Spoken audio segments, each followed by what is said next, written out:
Hey, what's up? This is Aaron LeBauer with the Cash PT Lunch Hour podcast. Today, my special guest is Matt Zanis. And Matt is a physical therapist. He's out in Phoenix, Arizona. He's the owner of Rooted Movement. And it's taken a pandemic for Matt and I to get back in touch.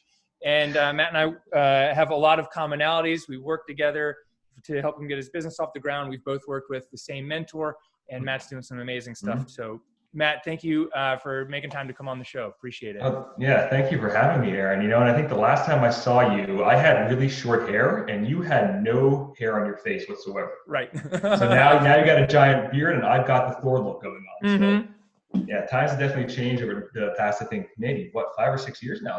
Yeah, at least. And when 18 years ago, I had long curly hair down below my shoulders. So it's coming back around. I'm just this is a process. It's still growing out. Right. That's awesome. Well, Matt, I think part of what I like to do is help people get to know who you are. And I think one of those things is I remember I was in Myrtle Beach when we were talking on the phone, but I had met you at PPS or CSM through Bob Duvall. Yes, mutual mentor of ours out there in California, I think it was. Yep. Did you, because I worked at his clinic as a student, and that was one of the most transformational internships for me, or rotations, because that's where I saw 43 patients in one day, but also the first PT who encouraged me to charge cash.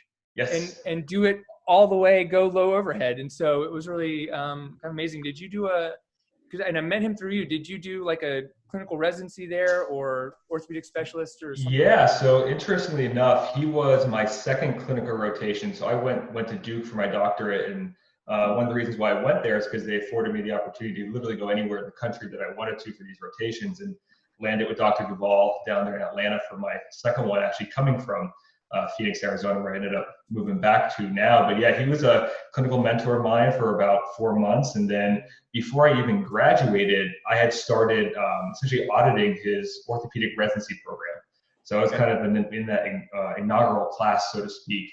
And then eventually ended up doing my fellowship training through him as well. Oh, wow. That's awesome. Oh, and I went to Duke undergrad. I don't think I realized I think I know that. So we're both Dukies. That's great. Yeah, that's awesome. So I live here in North Carolina. And so anytime Duke wins or loses, I get the opposite end of it somehow. But, half my team here is Duke fans, half of them are Carolina fans. So that's how it goes. Oh, boy. Yeah, and I went to University of Pittsburgh for my undergrad. And when they joined the ACC, I'm like, what am I going to do now? Right. They're playing each other. And it's interesting. Like the alma mater of Pitt, I still root for them. Every time they play. Yeah, that's neat. Yeah, Bob had one of his students was the PT on the Duke team, and when I was there in my rotation, we went to see them play Georgia Tech. So that was fun. Yeah, I forget his name right now, but I worked with him a little bit when I was down there at Duke as well. He started up Duke's Division I sports residency program. Oh, really? Oh, wow. Yeah. That's awesome. Well, shout out to the guy, I can't remember who got me tickets to the game. That guy. We'll leave his name later. Yeah. Well, that's been 13 years. So since I was there. So tell me, okay, so you're clearly a physical therapist.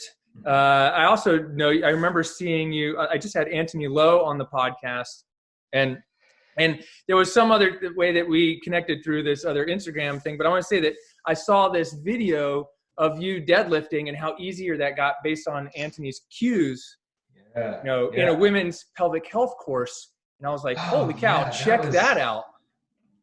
That was very eye-opening for me as well. Like that was back on early on in my physical therapy career. I think I'd only been practicing about a couple of years at that point, but I ended up taking one of Ant's, I think it was his female athlete course.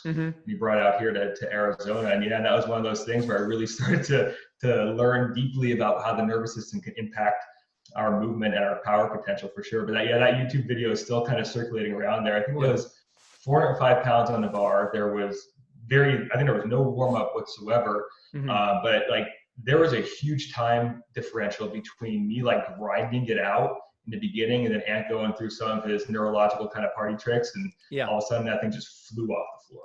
Yeah, that's neat. Yeah. Were you ever competitive as an athlete? other than like maybe weightlifting, but Yeah, interesting. So like my whole backstory began, I grew up in Northeast Pennsylvania, in a little backwoods town called Pottsville. It's actually the home of Yingling beer. If you've heard okay. of it, you guys still have it on the East Coast. It's one Yeah. of the things that I very much dislike about being out here in Arizona, because the only shit being on this far west is the Mississippi. And actually, funny enough, when my brother moved out here last April, his price to live with us for 6 months was 3 cases of Yingling. So Nice. he's like, how am I going to fit that in my car? I'm like, I don't know. You got to figure it out. That's the price you got to pay. So he ended up trucking a 3 cases of Yingling beer out here for us. I still have a case left, actually. But I grew up in a very predominant baseball family. Mm-hmm. So my dad was a lefty pitcher in college. Uncle was a catcher. My brother was a right-handed pitcher. My grandfather was actually drafted by the Pirates back in like the 60s. So baseball is kind of in the blood. It was in my genetics. So naturally, I thought I should be good at it. But problem was, Aaron, is I really wasn't. I sucked, man. I was terrible. The only thing I had going for me is I was a really hard worker. Yeah. So I just figured, if I practice more, throw more, bat more, run more, I'd eventually get better. Except the only thing that happened was I kept getting injured. Uh-huh.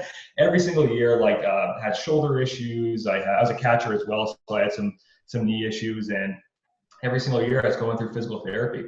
And it was that standard of care PT insurance-based clinics that you typically see, where I was getting everything from the ultrasound to the hot packs and the stim and all the different banded exercises. But I was still in pain when I moved, and anybody never really got to like the root cause of the issue. And it wasn't until I got into high school. Now, mind you, I came from the time frame when they used to think that weightlifting was bad for baseball players, because they throw off our throwing mechanics and everything. But I found strength and conditioning in high school. And it's one of those like pivotal moments for me, because it's where I realized, hey, if I actually move well and then progressively overload these patterns with resistance training, all of the pain and the injuries start to subside. The incidents kind of start to go down. And it was also in that moment where I realized I was a much better coach and an athlete, and a much better provider than a player. So that's kind of when it like sparked the fire under my ass, so to speak, to go to PT school and start to be able to coach and help others, prevent from going through the issues that I had to go through. And that's what took me to Pitt, doing my athletic training degree. I actually worked for the Pittsburgh Pirates out there. And then went down to Duke for a doctorate, which took me out here to Arizona. And it's ironic though, Aaron, because when I got out here, what did I start doing? I started working in those insurance-based clinics. And it's like this deja vu moment for me all over again. I'm like, now I'm that guy. Like I'm that guy providing that care, seeing 4 people an hour. And I was like, there's no time to actually get to know anybody, no time to build a connection, no time to actually like really understand somebody's movement. And I just got sick of it. I couldn't take it anymore. And that was about the same time where you serendipitously kind of jumped into my life. And we met through Bob Duvall out there in California. And you were just getting your Cash PT Blueprint stuff started at the time. You're like, hey, let's jump on a call.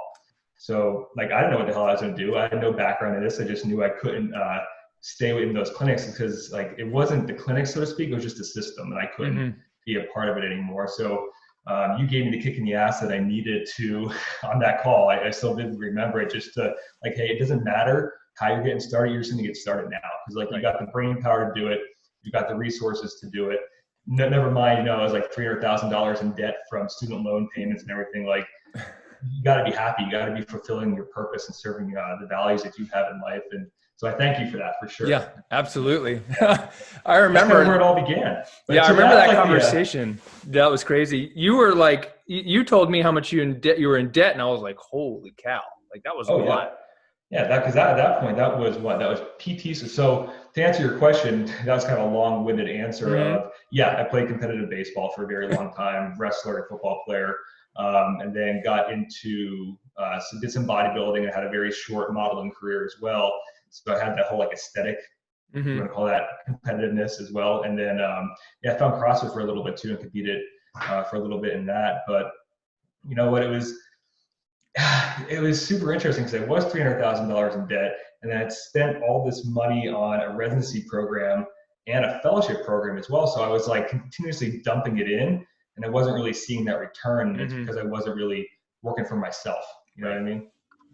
Yeah. Why do you think, looking back on that, would you do it different, or why do you think that you did that? Like that you decided, okay, I'm going to put the money into the residency and fellowship, and I don't know, what's the guess what is the disconnect between, okay, I'm going to put a bunch of money in there, but like you said, I didn't get it back until I was working for myself. Like, why? You know. You know what? Like I don't ever regret any decision I made because I'm a firm believer that everything happens for a reason, and we're making the best decisions that we can at the time with the the best information, the best tools that we have available to us, and it all serves a purpose moving forward.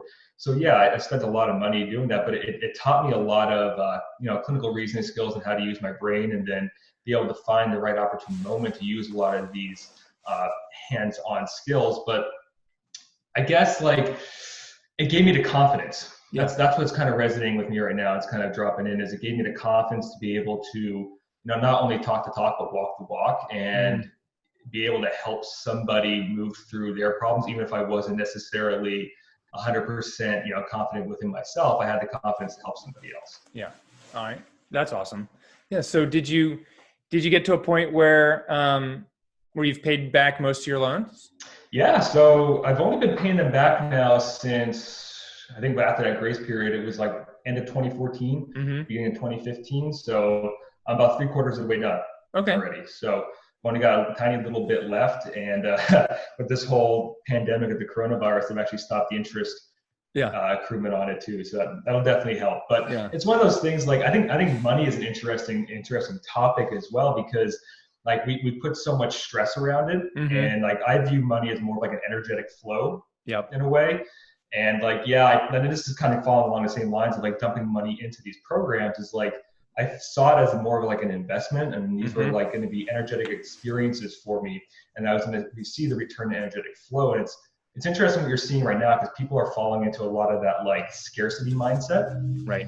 And we're trying to like save and pull in and hone in, but like energy flows through stability, right? So this money is going to flow towards stability. If you're not stable in yourself and you're in this scarcity victim mentality, it's never going to flow to you. So that's kind of been like my mantra now moving forward, is like, yes, I may be spending money on certain things, but I know it's going to be coming back in the future. Right. No, that's a great way to put it. Have you found that that's happened in other ways, whether it's time or money? Like the more you put into like invest in yourself or your patients, that it comes back around in other ways? Oh yeah, 100%. Even with just for like relationships, because like it's all energy, right? So money is only one aspect of it. There's also the energy and the connections that you build with people. Like you and I, we had a soul contract back then in 2016 with what we were doing now, helping me get into this cash-based business model. Here we are coming back around almost 6 years later, having a podcast together. Well, it's the same thing. Like, you may not see an initial return on your investment with going out there and traveling to places to learn from people and everything, but it's one of those things where we'll come back around at some point, and it's really kind of like trust in the process. Right.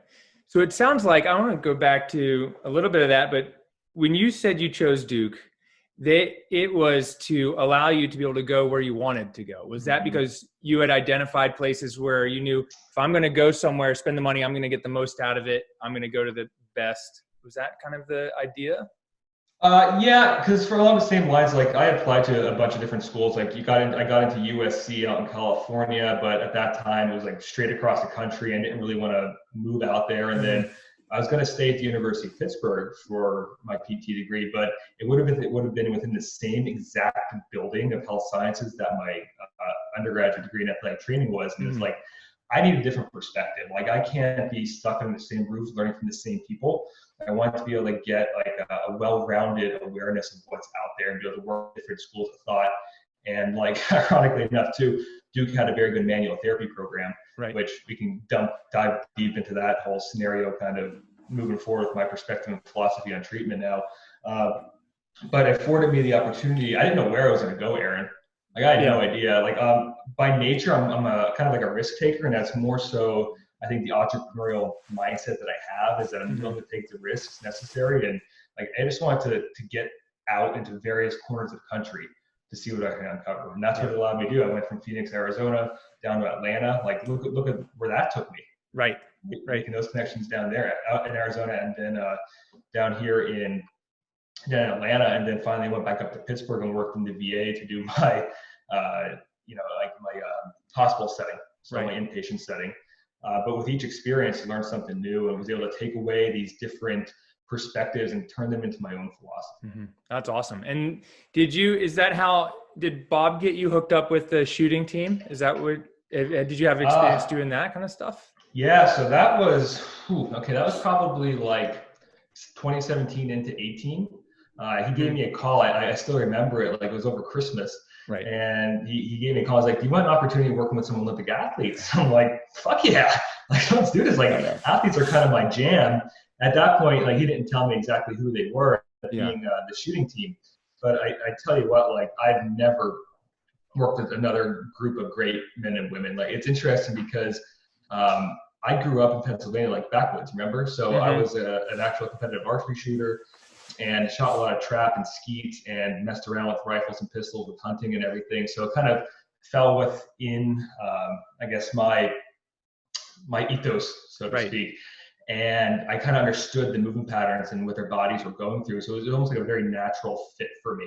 Yeah. And the first time I went to work with them was actually down here in Tucson, Arizona for a selection match. And after that, I was absolutely hooked because they were a very underserved population. They didn't, amongst the Olympic athletes, people didn't view them as actual athletes, which was super fascinating to me. So like, these guys are like, not to mention the hand-eye coordination that you need, but like there's movement occurring, like they're on their feet. It's directing a lot of the kinetic energy that's going up the chain into the gun to be able to have that type of reaction time. And it was one of those things where it's like, if I can make changes in this group, I can make changes in any group. Right. So it was one of those like epiphany moments for me. Yeah. Yeah. That's awesome. I got a call from Bob, like right after I graduated. He's like, Aaron, can you go to Singapore? And I was like, my baby's due in 2 weeks. I was like, I can't. That's not gonna happen. I was like, it's not going to happen. It's too bad. I was like, I missed the opportunity, but I had a baby on the way.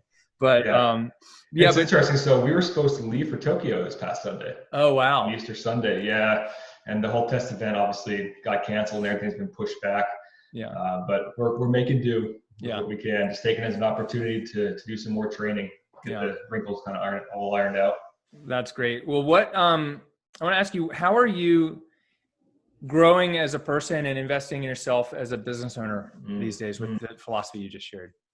Yeah, so like I'm always a continuing education guy. Like I think the minute that we feel like we know it all, we're kind of lost, and that's the day that I would hang everything up. Yeah. So it's going out there and continually seeking new information and being able to assimilate it. And for me right now, like I got away from doing a lot of continuing education within the physical therapy realm and kind of jumped into these different islands of strength conditioning, and then more recently actually into psychology and spirituality and communication as well, because these are the other facets I think of our careers and actually in our profession that are so vital for us to being able to be effective as a provider. Right. Yeah. Right. That's awesome. And so how is that affecting you with your patients? Is it changing how you're treating, or is it just more informing it? And so exactly, yeah. So it's essentially, it lays the foundation for how I treat. And, it's one of those things where I've actually jumped more into the educational realm these days, and I'm still seeing clients, but it's more on a concierge type of a basis as well, because I'm finding a lot of, like my greater purpose in life is to be able to make a greater impact in this world. And the way that we do that is being able to impact those that are providing the care as well. Right. So I actually work with a group called Power Athlete. I don't know if you're familiar with those guys, but they're out of, they were in California, but now they're out of Austin, Texas. And I'm working with another PT friend of mine, Nicholas Kyle, out of West Virginia. And together we developed this provider course where we are assimilating the philosophies of strength conditioning and rehabilitation and movement together. And Aaron, over the past 2 years, I've essentially written a book. Wow. I've got 9 different modules with like 30 to 50 pages worth of information a piece to them. And we've got this whole process of movement discovery planned out, where it's going to be a 2-day in-person weekend course, and also that 9-module full-length online course as well. Oh, that's awesome. That's awesome. So when are you releasing it? that is in the process right now. So kind of with all this lack of travel abilities these days, we were supposed to go out to Austin in March to film it. And obviously that kind of pushed things back, got shut down a little bit, but it's in the works. We're actually kind of pivoting right now, Aaron, and working on ways to be able to get out some free webinars to start to build our credibility and our ethos, and then start to push the actual project later on once everything is kind of, recovered a little bit more. Yeah. So be on the lookout for that. They're going to be kind of released here in the next few weeks, actually. Oh, well, awesome. Yeah. Awesome. Well, get it to me as soon as you can, because we'll put it up on the show notes page if it's out before we get the episode out. And if you're listening to this later, we'll have it on there. So, so Matt, tell me, you had mentioned before a little bit about your treatment philosophy. How is that? What do you do now? Like, are you seeing patients in person? Are you doing stuff on video, phone calls? And how's that shifted over the last few years? Yeah, well, right now, obviously, doing a lot more remote consultations, but that actually dovetails nicely, because recently I've had, dozens of people reach out and ask how to actually assess somebody remotely online, virtually, through like this Zoom call that we're having now, because it's like you get a lot of PTs who are like, I don't know what to do with my hands now. Like Ricky Bobby from Talladega Nights. It's like, don't know what to do with my hands, because, and that's kind of goes back to the irony of like into the whole manual therapy sector. I thought that I could fix everybody. Right. I mean, I think we all come out of school like that, and it's like going through these phases of, we have these great intentions of helping, and we feel like we can't fix everybody, but that's when you come down and look at the reality of it, that's not so much the case, right? So the human body is remarkable in its ability to adapt. We just have to kind of get out of its way sometime and actually be the doctor that we're supposed to be, because doctor means educator. It's our guide. We're being guides. We're giving the body the right stimulus and empowering that individual in front of us to be able to take responsibility for their own rehabilitation. And that was kind of another pivotal moment for me. And I realized that. I was like, I did actually learn this from Aunt Lo, Aaron, where he challenged me to, with every patient encounter, to try and help them without putting my hands on them. Wow. And now it's like, I hardly ever even touch anybody, unless we need to for some type of symptom modulation. But like having that as part of your toolkit, like truly understanding what you're visualizing, what you're seeing when somebody's moving is vital, right? We are supposed to be the masters of movement as the PT profession. Like I always come back to that, Peter Parker, I'm like a big Marvel guy. So like with great power comes great responsibility. Right. And I kind of look at it from the other end. Like if you reverse that type of a saying, it's with great power comes great responsibility, but also with great responsibility comes great power. And that's where we as coaches and providers, I think we have that kind of instilled within us. We have to be able to harness that power and craft it and then utilize it in the right way. Because there's so much power in movement, Aaron, right? Movement of energy, not just in our body, but also our effectiveness and how we communicate with somebody as well. Yeah, absolutely. That's a great, a very powerful statement about how, we have responsibility for our patients. A lot of times I think, like, to me, sometimes it's like, oh, I don't have responsibility for you because you've been to see 5 people and you really still believe what they say. And like, I'm like, it's like I'm trying to chop wood and I've got like a concrete wall to chop and nothing's happening. And it's like, how do I have any power or responsibility? But clearly it's not the case. That it feels that way sometimes, right? And there's one thing that we don't have the power to do, and that's to judge them for that, right? Because that's gonna build up the wall even more. Believe me, like I've made that mistake where it's like, I know better. And like, I know better, but like, you can't tell somebody that every decision that they made in the past is wrong. Right. It's going to just build up the wall and become defensive versus like, hey, acknowledging what they've been through and like using that as a way to reframe it. And then use that as a way to build trust and rapport with them. Like, hey, you've been down this path, you've tried this, we've gotten some great takeaways from this. And then the biggest key, Aaron, I swear to God, this has been the biggest game changer for me. And I actually learned this from my partner, Kendall. Yeah. Because she can read people and communicate better people than I ever could, and better than anybody I know. And it's actually to ask for permission. So not only like, do I have permission to like enter your energy field right now, but do I have permission to provide you some new education on some stuff that you've been through? Do I have permission to show you a different way? Right. Is it okay if we discuss maybe another possibility? Yes, something like exactly. That, right? Because then now you put the ball in their court, and they have the opportunity to say yes or no. And all of a sudden, now it's their decision again. It's not you trying to lecture them or trying to teach them something they're not ready for. Right. Yeah, that's awesome. I think, you know what? I think a lot of like providers and coaches you see this shifting right now. I think we're in a very large time of energetic liberation, so to speak. Like providers are kind of feeling stuck in all these old ways that we used to do things. These old like past thoughts and like conditioning and stuff like that, like the stuff that we always done because we just did it that way, right? Right. And the way we begin to change our practice and our success with our clients is through this foundational level of communication. So when you ask me like how my philosophy has changed, I've really, really doubled down on my ability to communicate with somebody. Because this is where we kind of begin to make that foundational level change in how rehabilitation and strength conditioning is delivered. And this is the essence of coaching. And it's amazing. Like, and this is where I feel like the two kind of fields kind of butt heads with each other. Like, to me, a coach is anybody that's trying to help somebody move towards a goal. Yeah. And coaches do that. Coaches watch movement. And as physical therapists, we are also helping somebody move through a goal and move through movement as well. So like as a society, we're starving for this human connection despite being so connected. There's that like dichotomy there as well. In order to build that connection with the person in front of us, I look at it as like building a container, right? So we need to be able to create this container for change. And that's where all the physical, emotional, and psychological transformation occurs. Yeah. But in order to do so, we need to build trust. Right. Right. Because I mean, how many times have you told somebody to do something and they never actually adhere to it? Right. That compliance factor. Well, they never fucking believed you. Right. They didn't trust you. Like you may have given them the best education, the best information, the best tools to be able to help themselves move better and get out of pain. But if they didn't trust you to begin with, they're never going to follow through with it. Yeah. They don't buy in. They don't believe that what I'm saying is possible. Right. Exactly. Yep. So I want to ask you, like, is this why it's easy and it doesn't seem like it's been that difficult for you to coach people via video or even do like physical therapy, via video? Because I know you have a very deep manual therapy background based on our similar training.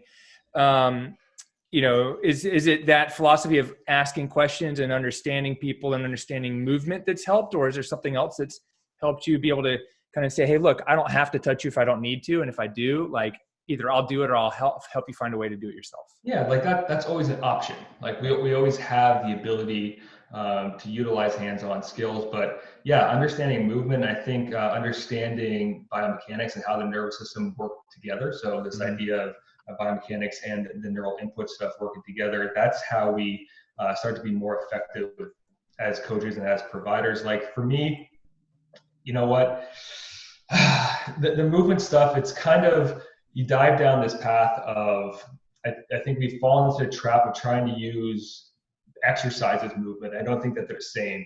And I looked at the idea of, this is by Katie Bowman, who wrote the book, Move Your DNA. And she kind of explains the difference of this, but I feel like we've kind of caught on with the whole CrossFit craze and like everybody's exercising now. And now that should just become like another modality. Right. That we've lost the ability to actually kind of see how the body moves and actually understand it at a deeper level. Because I've been using Antlo statements here all morning, but what it comes down to is just do something differently, right? Like he's been purporting that for years now. But I think what happens is people fall into these ruts of movement and they just don't understand how to get out of them. Right. And that's our job as the provider, is to be able to kind of help untangle that web, so to speak, and then be able to encourage them to explore and discover a new movement. So the typical like gym owner, CrossFit coach, they've been let down by PTs in the past. So they help get people better by doing mobility work and whatever they're doing, right? They're scaling but they're teaching exercise. You and I come along and we're looking at movement, quality of movement. Does the quality of movement is it always bad or not? No, but is there a different way to do it to help people get out of pain? We have a different perspective, right? So are you kind of there with me? Like gym owners and CrossFit coaches, most coaches, they're teaching exercise and different ways to do exercise. And we're looking at movement. And if there's a problem, like can we alter the movement, right?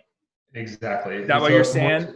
It's more so to a sense of degree, because there really is no bad movement area. Like, you know that. Yeah. It's just a matter of like, are we ready for it? Because everybody different. I view it continuum, right? So everybody's on a different point in that continuum. We just kind of have to meet them where they're at, and maybe they're not squat with load, right? Or maybe they're not ready to throw a barbell overhead. But we can still do different movement patterns that replicate that in a way to progress them into it. Right. Because whether you're rehabilitating injury or trying to move through or enhance performance skills for with these Olympians, like it's all along that same continuum. We're all progressing. We're just starting at different points. Right. And like I started my practice out of 2 back in 2016. So I literally, I shit you not, I had a 400 square foot facility that was in like an open look, a loft above. I had this giant 10-foot window to overlook and see what everybody was doing. And I kid you not, I would have somebody come up to see me. We would go through everything, the assistant be able to teach them new movement, give them some direction. And they would literally go walk down the stairs into the gym and do the exact opposite of what I told them. And why? Because it's the culture, right? Right. They want to be able to do what their friends are doing. And it's kind of when I saw that happening over and over and over again, I was like, I can't do this anymore. I got to get out and find my own space and be able to now go more so from the education side of things and learn how to educate people better. Because obviously that wasn't clicking. So what is the way that you communicate that to your athletes or to the other coaches, like how you look at it in a different way without them getting threatened that we're going to take their business away or do what they're doing, or them feeling like, well, I already do that. How do you communicate that to people? Are we talking about the coaches or like some of the rehab providers in the gyms? Well, I would say probably to the coaches or your athletes, like people that you're trying to like, okay, how do I develop a business relationship or a therapeutic alliance with when they don't really understand what I'm doing? Like, how are you as Matt, the therapist or business owner, communicating that to people? Yeah, I think what it comes down to is that we're all on the same page, right? We're both trying to be there for the benefit of our clients, whether it be them coming to me for a pain or an injury related issue, or just trying to improve their physical fitness and capacity because of being in a gym. And then what it comes down to, I think, is the fact that like the coaches and the people that are participating in these group classes, they're essentially moving the heart more than they're moving the body. Like we know that there are some really great physiological benefits and metabolic benefits for exercise, but we're not really moving very well from a biological perspective. So what I do is I help the coaches see that as more of a compliment. Okay. Yeah. Right. So like we're working together from the same aspect of things. And like, hey, here, let me come in and help educate your coaches now. Because like I told you, I work with this group called Power Athlete. We have a bunch of strength and conditioning coaches within our network. And that's one of my main objectives, is to help them kind of see what they're seeing with movement to better help their clients. Like, hey, if you're having pain with this, or this doesn't feel right, here are other options, and this is why this is occurring this way. Yeah. Right. So it's more of a collaborative effort than more of a competitive effort. Right. Right. Would you agree that no matter what you do, you're going to get pushback from people when you reach out to them? Dude, can't please everybody. Like this has been my mantra now from moving from 2019 into 2020, was to be unapologetically authentic. Awesome. Because I mean, dude, I've done so much deep work on myself over the past 5 years. Like I was a people pleaser. Like I wanted to make everybody like me. And I learned from a mentor of mine a long time ago that you can't please everybody. Like you can't want it more than your client either. Right. So it's like, you get that kind of in mind, and Aaron, like I'm going to kind of dive down into this segment as well, because like when you met me, I was in a relationship that looked good on paper. Right. But I didn't have the depth of connection or partnership that I was like truly seeking. This is kind of like the starting point of my evolution. I call this from boyhood to manhood. Yeah. And I think when you met me, I was kind of a boy. Now I've kind of transitioned more into this man, like this evolution side of things. So just like choosing to continue to grow with and evolve with like my career moving forward, I had the same desire for my personal life too. Right. So what happened is my marriage wasn't in alignment with my greater purpose. And that kind of served as a mirror for what I was truly seeking. And it led to the dissolution of that marriage. Mm-hmm.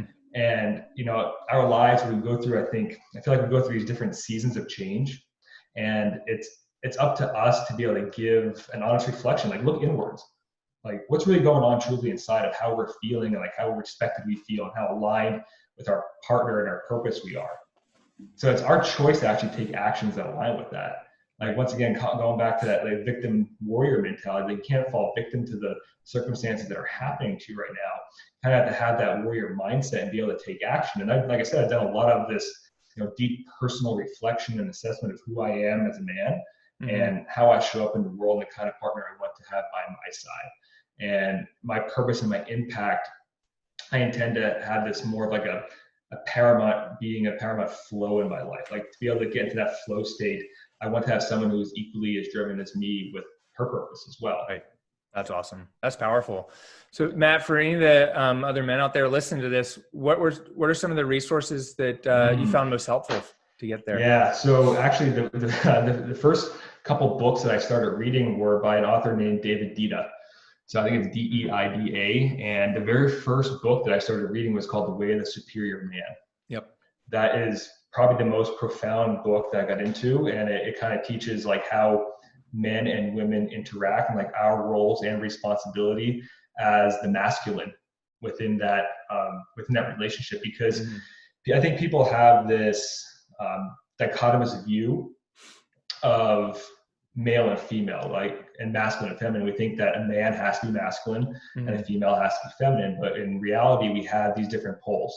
Like, we both have masculine and feminine energy within us, and it just comes down to which one are you exuding the most of. Right. Because you can be a man and have a very feminine attitude. We can also be a female and have a very masculine air about you as well. And what it comes down to is how well are those different poles working within the relationship. Because if you have a very masculine male and a very masculine female, those are going to depolarize. They're going to magnets and repel each other. And that's actually what ended up happening in my previous relationship. I was a very masculine male trying to take action and make decisions and do all the things I needed to do. But then she also, and whether I drove her into that or not, she went into her masculine as well. And it just kind of depolarized the relationship, both from like a natural relationship standpoint and from a sexual standpoint as well. Right. Yeah, no, that makes a lot of sense. How is that, did making that change in yourself affect your business, or it just affect your life in general? How, how did that kind of fall out into the rest of you? Yeah, because it was one of those things where I was now finally truly, Aaron, like truly living by my values that I set forth. Nobody else's, right? Yeah. So what happens when you start making decisions based on what your greater purpose is in life and the values that help support that, now we see everything starting to align, right? It's amazing, like, because where your focus goes, the energy flows. And now at this point, like, I had my own purpose on the same path.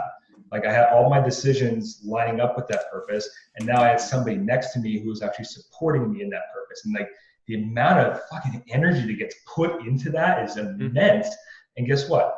Abundance starts flowing after that, because now everything starts falling into place. Right. I can imagine that you get energy that's being blocked, it's not flowing, or negative energy coming through. It's not only staying in your relationships, it's affecting you in all aspects of your life. Oh yeah, people, like, I mean, like working with people every day, we intuitively pick up on this stuff, on this energy. And I actually worked with an Eastern medicine doc who came to me as a patient, and he was like, dude, you're holding on to a lot. Yeah. Because, whether we put our hands on somebody or not, we are taking in their energy that we encounter. Like, and what are we doing to cleanse that? He's like, you need to like figure out something, whether it be through a breathing exercise or meditation or something as easy as like taking a shower as a way to help kind of cleanse the energy. But like, we've had my partner and I had to figure out how to do that here in this whole quarantine status as well. It's like, because you're taking all this negative energy in when you're going outside to the grocery store. Like, it's bad out there in some places, and it's like, what do you do with all that? Right. You're gonna let that harbor within you and let that now affect the way that you make decisions with everybody else and with everything else that you're doing in life, or you're gonna do something about it. Yeah. That's one of the things I learned in massage therapy school 22 years ago that never came up in PT school. And I did 10 months of massage, and we did that. That was like week number 1, how to make sure you don't take on other people's energy and to protect your own energy. We never touched on it in 3 years of PT school, yet I'm seeing sicker and sicker people as a PT than as a massage therapist. Yeah. Why do you think that is? Why don't we get that in PT school? You know, I think there's part of it's like the educational, okay, we've got to, teach you to the board exam, right? And that's not a question but there's nursing questions on the board exam. And, not like actual, how do we treat patients questions and interact with people. And then I also think that PTs it's almost like there's this little bit more of a, hey, we're a little bit more legitimate, or we're a little bit more, up on the level. We can't get into this,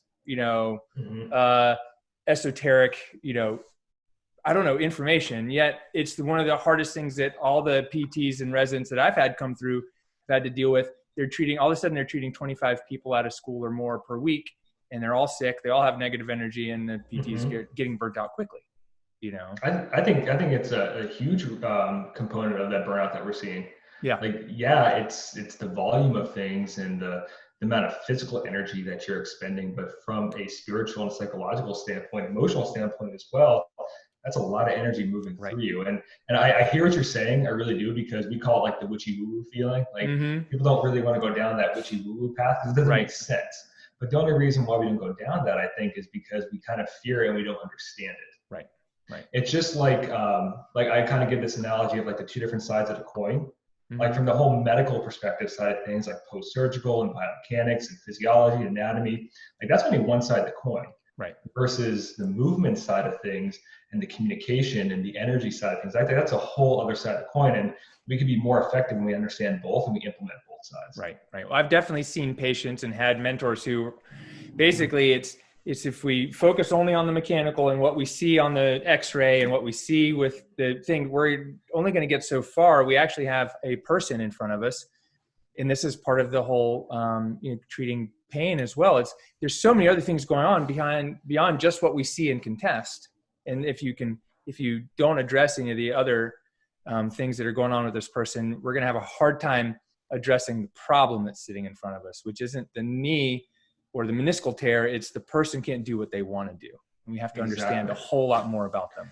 It provides a whole new meaning to that biopsychosocial model, doesn't it? Yeah, absolutely. Yeah. It's deeper than what most people are talking about when they talk about biopsychosocial. So much. And, I think it's funny because I learned a lot more of that without having the words to it in massage therapy training than I did, and 8 years of treating patients doing massage than I did in PT. I mean, I've had people come to me and say, Dr. LeBauer, are you doing Reiki? I'm like, I guess so. I've been trained. Sure. I did a Reiki training, and they're like, are you doing something? I can feel the energy flowing from your hands. I'm like, yeah, I know. Like it's there, but that wasn't ever a conversation in a PT Con Ed course or training that I ever did. Was what is the energy coming from my hands? How do I take it? How do I give it? How do I receive it? And what the hell do I do with it when I have too much of it? Exactly. Right. And it's like going down the same path. Like you asked me about some of the other ways I was continuing my learning. And I kid you not, like I was diving deep into astrology as well. So like I learned about, your sun, your moon, your rising signs, and I'm a Taurus, Capricorn. Dude, I'm all fucking earth energy, like super, super grounded. And that comes through. Like when I put my hands on somebody, they're always like super warm, and people feel this sense of calm come over them. Oh, that's awesome. Right? But isn't that cool though? But like you kind of have this intuition about it. Like, know that you're having an effect. You don't know where it's coming from. And now you give some evidence to it, right, so to speak, and some support to it as well. Right. Yeah, absolutely. I mean, I've had a lot of experience with that. And it even became a joke where I introduced myself as like, hey, I'm Aaron, I'm a Sagittarius. Well, it's because all it happened when I was working in this massage and yoga studio. It was on break. It's like someone's, Mercury's in retrograde, something else. And here, Aaron, here's this natural salve and all these things. And it was just like it. And the funny part is that was in San Francisco, and I moved back to Greensboro, and everyone's assuming it's like, are you guys when we had our baby, are you guys gonna have your baby in the, like at home? And we're like, nope, having the baby in the hospital. But it was just like there are different layers of Sure. people's willingness, and I almost to explore. And I think these, and it to me, my experience, it goes the further west or the further away from the East Coast cities you are. Sometimes it's like the people that have been living out, like you said, in the country, in the backwoods, are more open to a lot of feeling different things other than what's expected of them in a treatment session. Do you see that at all? Yeah, you know what I'm. Do you know what I'm trying to say? Like? There's not really words for it. But do you understand it? Yeah, exactly. So like out here in Arizona, we have a pretty big type of yoga community, and like, people are super active. But yeah, I have found that people are way more open to hearing about the other side of things because they're feeling it, Aaron. They're feeling it, just don't understand where it's coming from. Right. And if you provide some context behind it, all of a sudden now you give them reassurance. And that's why like I see people for 90 minutes to 2 hours at a time. And like the first 45 minutes to an hour is all spent talking and learning to get to know them and be able to kind of see what makes them tick and how they make decisions and what they believe in. Because then now we use that as information to help connect with them and to help build that plan of care afterwards. That's awesome. But would you agree that there's probably never going to be a research study that's approved by the medical board that's going to approve all this? You can't prove it. Right. Like, I don't know how else you can prove it, but that's where you go back to the other sides of the coin then, right? Because you have the whole research evidence side of things that you can actually create some evidence for and prove some type of a construct. But there's this other side of things that where we know it exists. So the best analogy I give this to people is like picture a magnet, okay? Put a sheet of paper, white piece of paper on top of that magnet and then sprinkle some iron fillings on top of it. When you move that magnet below it, the iron fillings are moving. You can't see the magnet, but you know there's a force there. You know there's an energy there. And something is happening. You can fucking see it. But you don't actually see where it's coming from. And that's where I think this whole other side of the coin lies.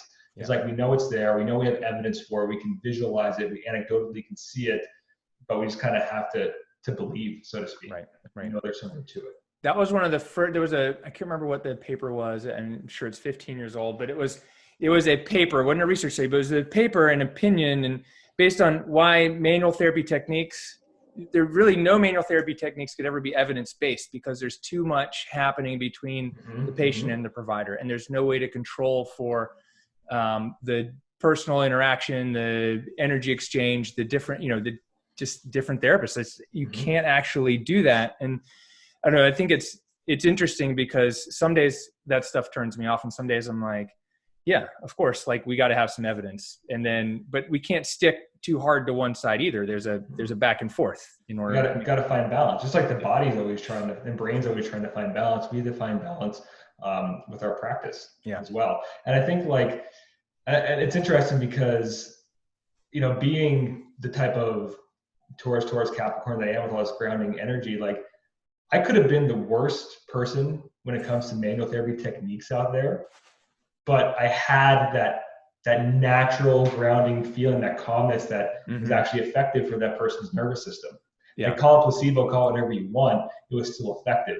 And I think it comes down to understanding the difference between intention and impact. Like, you may be intending something, but your impact is totally different. Right? Do you understand how that person is actually taken in and what their understanding of it is? And that's from not only the stuff that we do from a manual therapy perspective, but also with our exercise prescription, right? And the words that we choose to use.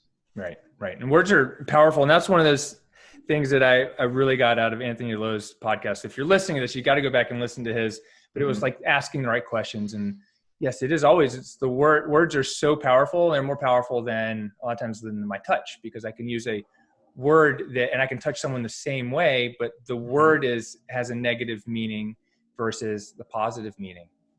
I'll just send you a cool video that we have. When Ant and I were out in Austin presenting at the Power Athlete Symposium, I have a video of him actually demonstrating that exact concept with my partner Kendall. And he has her holding her arm out in front of her, like telling her how strong and robust she is and how powerful she is. And she's holding strong, and all of a sudden tells her how weak and feeble she is, and all of a sudden that arm just drops. Yeah. Right? So the words have a very, very magical input as well, and huge impact. Do you use visualization either in your fitness or with your patients? Yeah. And I think that comes down to, from the coaching side of things, when I'm working with somebody, it's how we cue them, right? Mm-hmm. So it's, there's a difference between an internal cue and an external cue. Yeah. Like I feel like when we give somebody an internal cue of, like, contract your biceps harder, or squeeze your glutes, like those types of things, the brain has to visualize, like, internally, but what if they don't understand what that means? Right. So then we get all this, like, paralysis by analysis, and we know that the way the human body works, it doesn't work in isolation, it works in patterns, versus this external cue of, like, reach for that, or try and drive your heel to the ceiling. Like, Right. those types of things are task oriented, and we usually see a lot more success with them because the brain has a better visualization of a task that needs to be accomplished versus trying to go inwards. Right. One of the most powerful, I want to get this right, powerful coaching strategies I learned when I did a yoga teacher training a few years ago was how to direct movement when you're not on someone. It was action. It was like, tell them, like, the action or the movement we're going to do. So, like, downward dog. A lot of people already know what it is. Downward dog or jump. Okay, jump, and then which body part, and then in the direction. So action, body part, where. So you don't say, like, it was like downward dog. Okay, step back towards the wall behind you. Step back towards the pink wall, or turn your body towards the water fountain. And people, it's the order in which we say it and give those coaching cues, versus contract your shoulder blade and do this very specific, thing with your body that no one can visualize. It was like giving someone these broad strokes of action in order, at which they could do it and visualize it, and using a identifier like you or your hand rather than the hand or the body part. And that was like, wow, it was one of those things that informed my physical therapy practice incredibly well. And then anytime I go to another class and they're like, lift the, lift the barbell, use the arms, and I'm just like, wait a minute, where are we supposed to even go? Yes. And I'm just like, that's a profound statement, Aaron. I love that too. And I think that we as providers and coaches tend to overcoach people as well. So one of my favorite things to do is I always lead by demonstration first. So I give people that visual of what it is that I expect, but I also give them starting point A and end point B. Right. I don't tell them how to get from point A to point B. Yeah. That's where the magic occurs. Like the brain then has to learn, and I encourage them to fail. Right. Like, I'm putting it out there, like, you may do something, does it feel right? You may fall flat in your face. That's okay. We're going to learn from it. Like, I feel like we try to overcorrect and overcue somebody into doing something perfectly. When we do that, it doesn't solidify. Like, the brain doesn't take it seriously enough because it was too easy. Yeah. Aside from having to fail, learning, and then actually learning from that mistake. Yeah. It takes me as someone being coached, it takes me out of my power when that occurs. When someone in the middle of a workout, they're like, do this. And I'm like, wait a minute, my heart rate is 180 beats per minute. I'm barely getting oxygen in, and you're asking me to, change the way I'm doing something. I'm like, can we do this in warm up next time? Right. But it's like, I'm being overcoached, and I have to think too much, where I'd really just want to move. Right. Exactly. And it's the same thing with me. Like, I've gotten away from the barbell recently, and I'm really trying to learn how to control every single range of motion in my joint to their fullest extent. And that means I'm working towards some middle splits, some forward backward splits, some one arm chin-ups, some straddles and presses and pancakes to handstands, and some actual handstand practice. But the cool part about that is that it is about exploring movement, exploring how your body is then reacting to the stimulus and the force that you're placing on it. Like, and now I can hold a handstand for like 20 seconds. But before, I was like kicking up and undershooting, kicking up and overshooting. And guess what happens? Yeah, you're going to freaking fall down. It's going to hurt sometimes. Right. But your body starts to figure out that balance point. It's like a pendulum swinging, right? Going back and forth until it finally lands in the middle. And I think that's, like, as far as like highlighting a practice philosophy, is how I now use all this remote coaching and stuff too, is because, I see somebody move, I watch what they're good at, what they're naturally good at, and the way that their body likes to respond to coaching cues and to a stimulus and to different patterns. And then I have them explore and discover other movements that they're not necessarily used to. And the cool part about that is the more that they practice it with consistency and frequency of this exploration practice, now what they're doing is exposing their body and their brain to a whole other end of the spectrum of what they're good at. And now they have more capacity to handle new movement. And eventually that pendulum's going to swing back and forth, and they're going to find a new set point, a new balance set point. Yeah. And it's honestly, Aaron, it's like a light bulb moment. Right. Like this shit doesn't happen overnight. Like a lot of times I actually have contracts now. So I have 12-week contracts with people because we know that's how long it's going to take to see any type of meaningful change, and the dedication and the commitment and the time investment into seeing that change move forward. Oh, that's awesome. So is it pretty much anyone that works with you, they work with you for 3 months, or is it like, hey, even if they're not hurt, they just want to like get stronger? Yeah, no, I got plenty of those as well. I've got some athletes from all over the world that I work with, and they're all 12-week coaching containers, I call them. And those are the ones who I invest a lot of time with. Like I write personalized programming for them to follow for 12 weeks. Yeah. And within those 12 weeks, the different price points are based on essentially how many hours of my time that we need to reassess. Like, do you want to reconnect with me every week? Do you want to reconnect with me every 2 weeks, every 3 weeks, every 4 weeks? Like what is that process that you want? Like how much hand holding essentially do you need? And you'll see a lot of times, like the majority of people come to me from pain issues. But once we help them modulate that pain and move through that pain experience, like they're hooked. Now they want to be able to help me get them towards goal X, Y, Z, or improve their performance in some realm. But then again, there are some people who just want to have my input and my consultation, and I'll do a 90-minute to 2-hour deep dive with the expectation that there's nothing more after that. We're just kind of having this coaching container. You're asking me questions, we're bouncing ideas back and forth off each other. Yeah, that's awesome. How do you keep people from going, oh, Matt, well, I'm out of pain now. It's been 4 weeks, but you said 12. Like, are you pre-framing something before, or what part of that, what kind of conversation are you having with them so that they don't say, because there's some people that you touch them 2 or 3 times, they don't have any pain. They still might move like shit, but, and they might not be even at their goals, but pain was their goal. Like, how do you get around that? We had that conversation from the get-go. Yeah. That's part of, so the way my process works is somebody contacts me and they tell me a little bit about what's been going on and what their goals are and what they want to see moving forward. I then I'll send them an email with a list of different movements that I want to see. And then what they do is record them with different angles, upload them to a Google Drive. I analyze them. And then we jump on an hour-long or a 90-minute long Zoom call like this, and we go over what I found. Yeah. And within that conversation, we are talking about, hey, like I've got no problem getting you out of pain in like 2 to 3 weeks. If you're doing the work, like I know it's going to happen. And after that time point, like we've got these videos now as a baseline of your movement. So it's not just about the pain. Like if you plot pain and function on a graph, like we're going to see pain go down and function is going to improve, but it's a waveform. Right? It's not a linear line. So there may be days where you are in no pain, yet you're moving like shit. And there might be other days where you've got more pain, yet you're moving really, really well. So what I want to see is those lines progress over time, but it's going to be like a roller coaster ride along the way.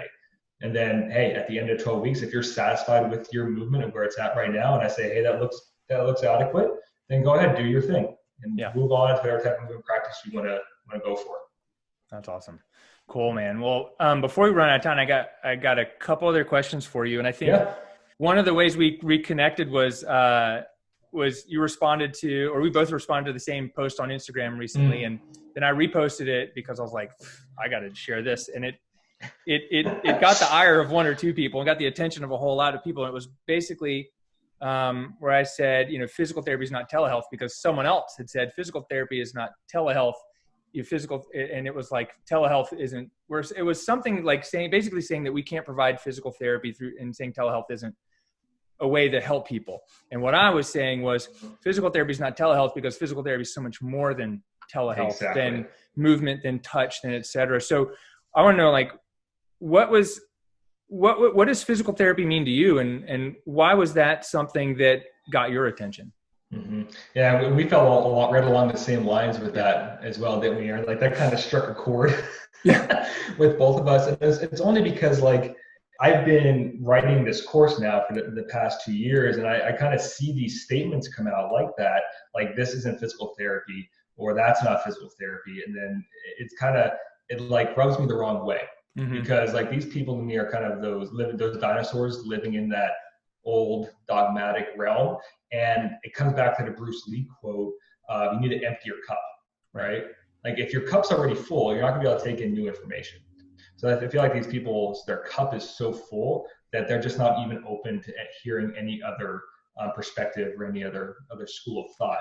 So like to me, physical therapy is more than just the hands-on stuff. Like yes, it has an integral component, but it's the framework is laid by the foundation of communication, which we've already talked at depth with. But then it comes into being able to understand movement, understand that person in front of you, and incorporate these other things of like being able to screen somebody out with medical red flags and using manual therapy to modulate pain symptoms, but then being able to take what you're seeing, critically think about it, and put that into a program that then empowers the individual in front of you and gives them the responsibility and control back over their body. Right? We shouldn't have to put our hands on somebody to fix somebody. They're going to fix themselves. They just got to trust in us to be able to guide them along the way. Yeah, absolutely. You know, the thing that really bothers me is like I keep seeing these statements, and it's like when I got into PT 10 years ago, I was like, all right, I'm going to do what these guys say, and it wasn't what I needed, and it didn't work, and it was like not the new way, and I'm like, why do we keep doing it? And I just believe that so many people get stuck in thinking we're only one thing, and that's our problem, and why no one knows. Strength coaches, gym owners, yoga teachers, no one knows that what we do, because we get stuck and we're can't define silos. Right. And we label ourselves with these silos. Like think about that. And it's because of all of these, I think it's like these different continuing education courses that you see out there. It's like people are either relating, like I'm a McKenzie practitioner, or I'm a Maitland guy, or I'm a dry needler, or I'm a manipulator, or I do soft tissue and body work. Well, all those things, like I said, have a place, but do you actually know how to integrate them all? And that's why we have such like a marketing problem as a profession, is because we have way too many freaking labels out there of what it is that we do, and it confuses the hell out of people. Yeah, I agree. So what do you think it is that we do, or what should we do to make sure people understand exactly how we can help them? Dude, and this, and I'm not saying this because of the bias of what my branding is, but I truly believe that everything that we do, whether helping somebody move through a pain experience or accomplish any type of performance goal or move better, it's all rooted in movement. And that movement is an acronym for movement, vitality, mindset, nutrition, and training. Like it all has a role to play. And it really does encompass the full spectrum of what it is that we do as physical therapists. Wow, that's powerful, man. That's awesome. Well, Matt, is there anything else that maybe I didn't ask you a question about, or you think people listening should know? No, dude, I'm good. I'm good with all that. I think we had a great conversation. Awesome. Well, man, I really appreciate you being here and being willing to chat. And what's the best way for people to get in touch with you if they want to find out more about what you're doing and what you're up to? Of course, the best way is through my Instagram handle right now at Rooted in Movement, and that's ROOTED, and then capital MVMNT is the acronym at the end. And my website is currently under construction, so that's kind of being built out right now. So Instagram is the best way, or my email address is matt@zanisphysicaltherapy.com. Awesome, man. Well, that's so great. Well, Matt, I really appreciate you being here and sharing your thoughts and experiences with us. So, hey, y'all, this is Aaron LeBauer and Matt Zanis with the Cash PT Lunch Hour podcast. Keep on moving, move every day, and just keep on going and keep taking it step by step and rocking and rolling and make this profession something that everyone knows what we do, because we ask the right questions and we move people, we move ourselves. That's all I can say. Move the energy, move it back and forth. Yep. Touch it. Get it. Go get it. All right. Feel it, accept it. That's right. All right, Matt. Appreciate you so much. Awesome. Yeah. Thank you so much, Aaron. This was fun. Yeah. See y'all on the next show.